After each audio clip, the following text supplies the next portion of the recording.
rider, Jamie Spencer, third rider, hard time. They're off and racing.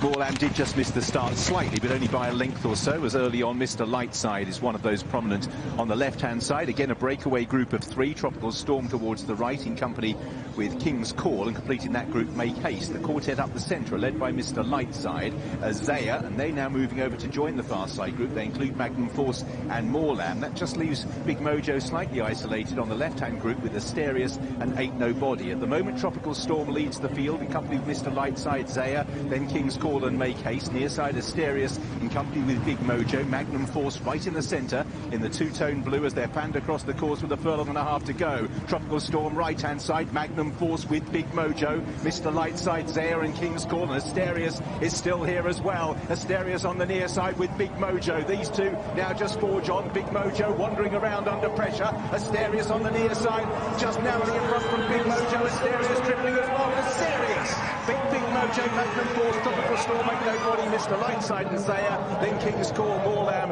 and Make Haste towards the back of the field.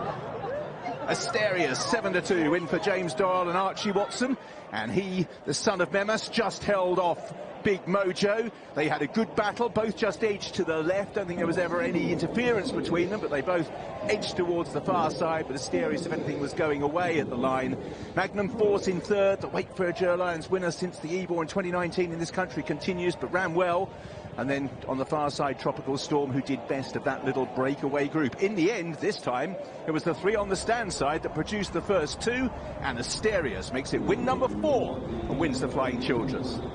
In what was a repeat, Jason, of the Molecombe at Glorious Goodwood, just the 1-2 in a different order. Yeah, and look, we're going to tip our hats to Archie Watson. That's his 10th stakes winner this year. I mean, we always will hark back and go, oh, Bradsell was wonderful, but he's had a real varied bunch of horses that have been winning up in listed and group races. And I think the target for this horse now is the Breeders' Cup Juvenile Turf Sprint. Archie's already suggested that that might be his big target at the end of the season, so there's a good stepping stone there. I think this horse as well, considering he only ran, what, 12 days ago, and he got quite sweaty down at Goodwood.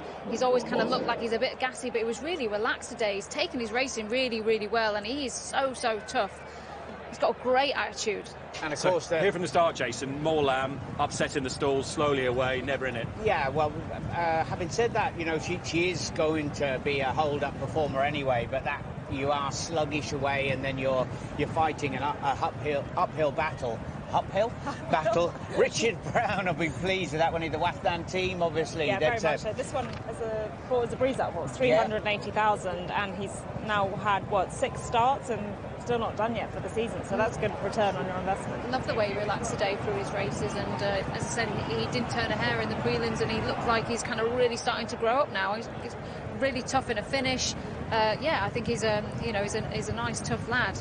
But Moorlam, she just got actually wound up in the stalls today, though, which she hadn't usually done before. Yes, she's missed the break, but she actually just got herself quite wound up beforehand. She was in there for quite a long time as well, which didn't help. Massive run from Big Mojo. I thought for a moment about halfway he was coming under pressure, but he's rallied really well and only gone down, what, by a neck? Yeah, next to nothing in the end. Magnum Force was in there pitching, but after travelling really well, there was just that initial change of gear. He lacked that real kick to go with the front 2. Not run too badly up behind them, but maybe quicker ground, a possibility he could be better. And a winter on his back, I feel like. I think he's got a bit of growing still to do. Watch out for him next year, I'd say. Well, James Doyle has just come back on Aesterius, and I think we've just seen a very good example about why Wathnam paid the big money to get the Doyler on side. Terrific ride there on Aesterius. He stayed on well. They're just taking photos here. I'll just wait for them to do that. Come on, Dan. Got it in focus. Well done. Did you always feel you get up, James? Yeah, I was always comfortable, to be fair. I always thought I'd get up. I was pretty much always in front, no? Well, were you? Really? Felt that way, yeah. Felt that way. To be fair, I was watching from a furlong after the winning line, but yeah. OK, so you've made all. Is that roughly how you'd see it? Yeah, give or take. I think he was always sort of banging the firing line. He's the whole team at Archie and Archie himself, they've done a great job with him because he was a typical breezery type. He just wanted to do it all in one breath. And he is a horse that will go 6, but we've had to stick to 5 to teach him to do things properly. And he's beginning to do that now. So we're looking at a middle part now, really? Millreef, not quite as good as that? We'll see. I'll see what the guys... Look, that's their job, not mine, but he was good today. Breeders' Cup sprint, sprint? That's been mentioned, yeah, the Breeders' Cup sprint. He's pretty fast. He's got bags of toe, as we know, so that could be a possibility. Got to ask you about Gregory. Looking forward to him. Do you feel we've seen the best of Gregory so far this year? I wouldn't think so, no. Whether it will quite be today either, I'm not sure. I think the test in terms of distance and track will definitely suit him. Whether he wants this ease in the ground, I'm not too sure. And you've got exciting times ahead on Fallen Angel, new recruit for Wathnam. Yeah, absolutely. Looking forward to her tomorrow. Carl and his team have been happy with him, happy with her, so fingers crossed. As I was saying, team, made all the Doyler.